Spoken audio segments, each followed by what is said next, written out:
Never mess with Marco Axelbender. This former ATF pursuit vehicle received a presidential commendation when he blew out 3 tires during a high-speed pursuit on the 101 and still managed to catch the assailant on nothing but rims.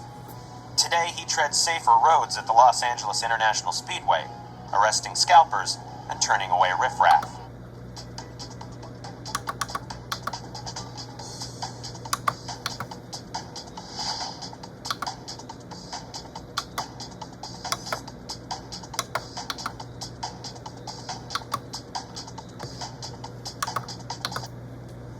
Young Coriander Widetrack has no interest in racing.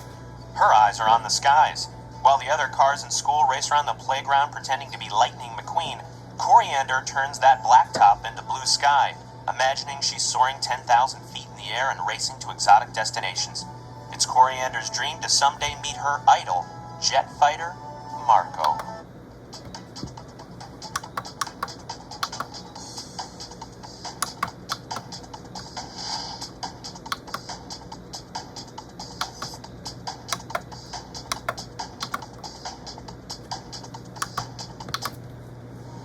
Tom is a Piston Cup race official, but that doesn't mean he's not a fun guy.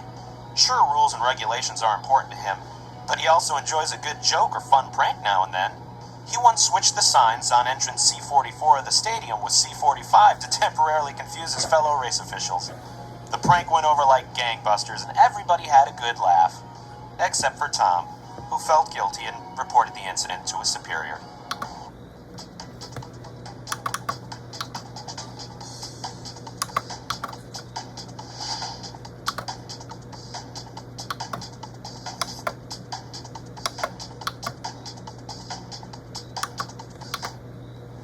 As a twin-engine jet fighter, Marco gets to go on many dangerous and exciting missions. His favorite mission of all are the crowd-pleasing, low-altitude Piston Cup flyovers. It's a chance for him to mix it up with the public he defends, but unfortunately, when zipping by at 500 miles per hour, he only gets to watch the race for about 1.2 seconds at a time.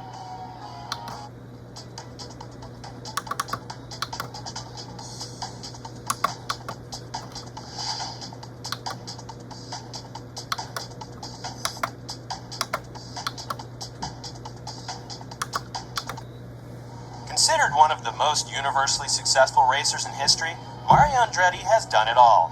Name a race circuit, series, or track, and you can be assured that Mario has garnered victories on every one of them.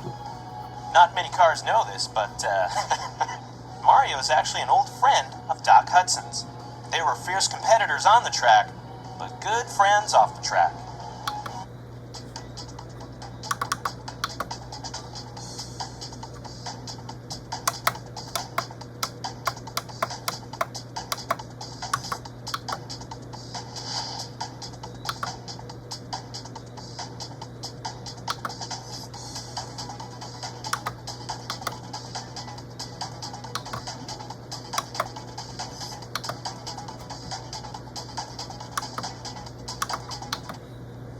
Revkins grew up mastering his driving skill on the family farm. He recalls an old, rickety bridge down at the river running through the property where he'd try to thread the needle across the narrow bridge. Lee credits his nerves of steel to those daredevil runs. These days, Lee threads through Piston Cup traffic every Sunday, competing with some of the fastest cars in the world.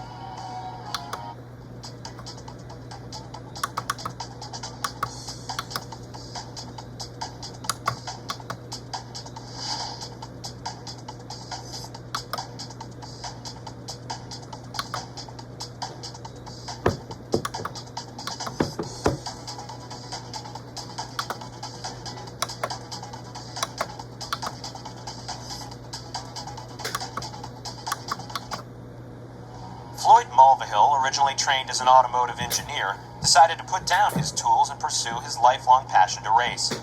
He competed in the Junior Piston Cup Pro Series with the likes of Sage Vanderspin and graduated to the Piston Cup in 2005. He's affectionately known as Smokey Floyd, as he enjoys laying long patches of burning rubber in front of his adoring fans.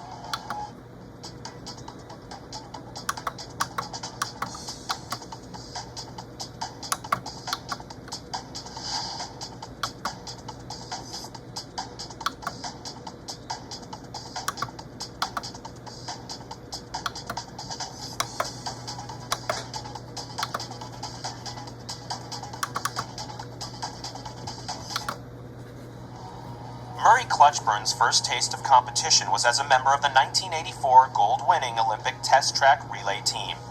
You might recognize him from specially marked boxes of Wheelie's shredded brakes. The momentum of the Olympics carried him straight into mainstream professional racing and a flourishing career in the Piston Cup Series. Lauded for his classic image, Murray sometimes sports his signature exhaust sideburns that made him such a hit with the ladies back in the day.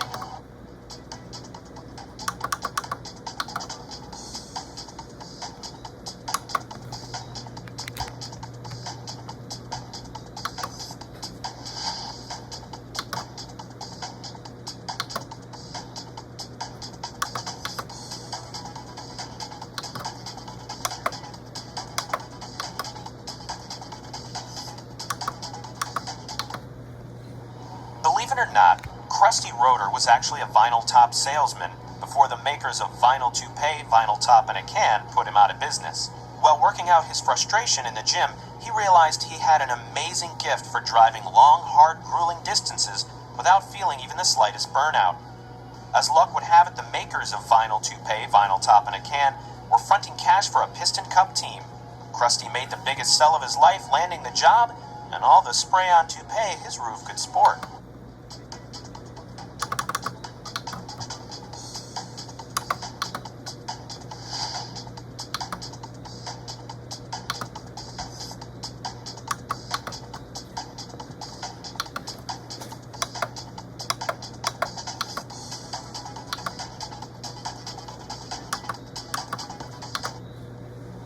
Johnny Blamer simply has one of those grills other cars love to crash into.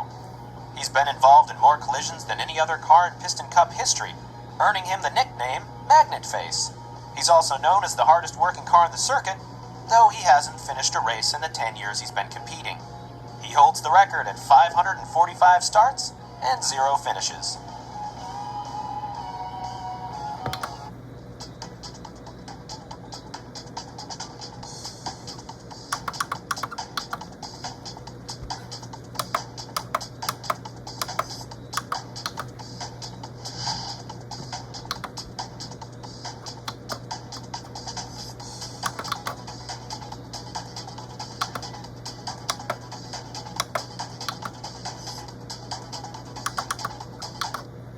With little natural athletic ability, knowledge of racing's rich history, or understanding of its complex rules, it's a wonder Kevin Racing Tire has been able to sustain himself in the Piston Cup circuit for as long as he has.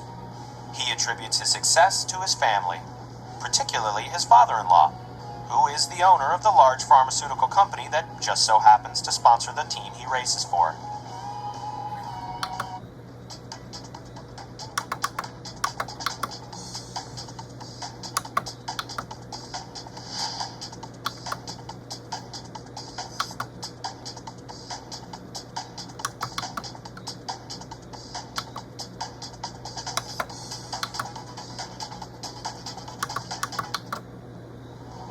It's Billy Oilchanger's dream to become a racing color commentator after he retires.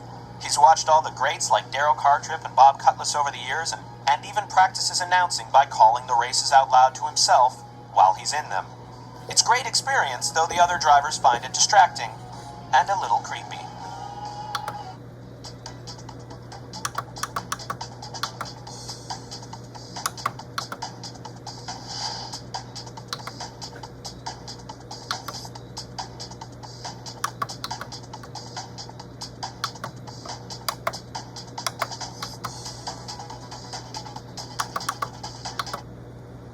Ryan is not only a Vuzine corrective windshield driver, he's also a customer.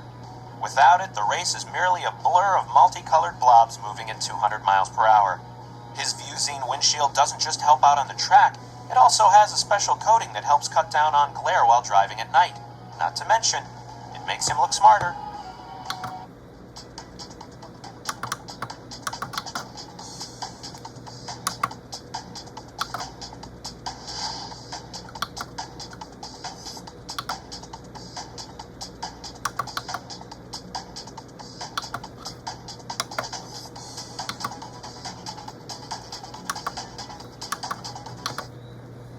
Chuck has always had a slight allergy to certain fuels.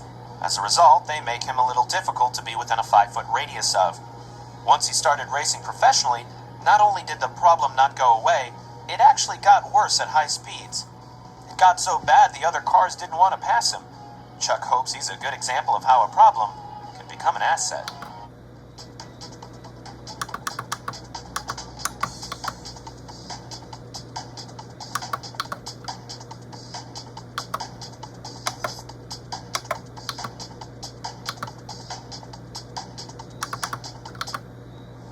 Chuck Armstrong is the toughest kid in the racing business. Last season, while suffering from a worn-out clutch, he got back on the track and bump-started himself all the way to victory lane. You can never count Chuck out, not if he's still got some engine left.